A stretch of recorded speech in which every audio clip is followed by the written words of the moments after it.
భారత్ మాతాకి జై అనరు మళ్ళా. భారత్ మాతాకి జై అనండి మళ్ళీ. మీరంతా భారతీయులే కదా. భారత్ మాతాకి జై అనండి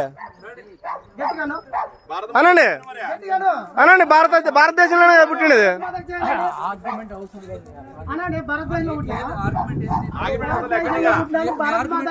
కాదబ్బా, మీరు ఎక్కడి నుంచి పుట్టినారు?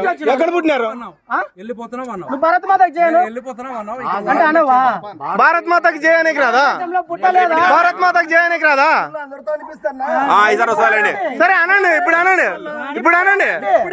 అనండి. ఇప్పుడు అనండి. ఏమి ఎప్పుడైతే ఎప్పుడు 130 సార్లు మా ఏరియాలోకి వచ్చినారు కదా అనండి.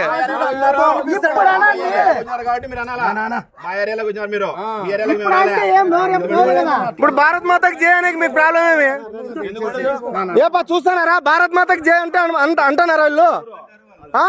మళ్ళీ అడగాలయా మీరు? ఊరికే సైలెంట్ గా ఉంటాయి కదా. భారత్ మాతకి జై అనేకి ఏం తప్పులు? భారతదేశమే కదా ఇది.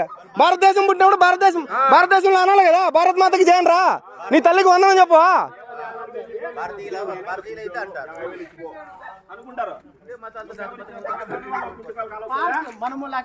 వీళ్ళు వచ్చేంత మతాలు మార్చేది మళ్ళీ ఆ చర్చిల్లో పోతారు కదా దశమ భాగాని కోసమే. వీళ్ళంతా బిజినెస్. భారత్ మాతకి జై అనేకి ఏమి? అన్ని వేల కోట్లు ఉన్నాయి మరి.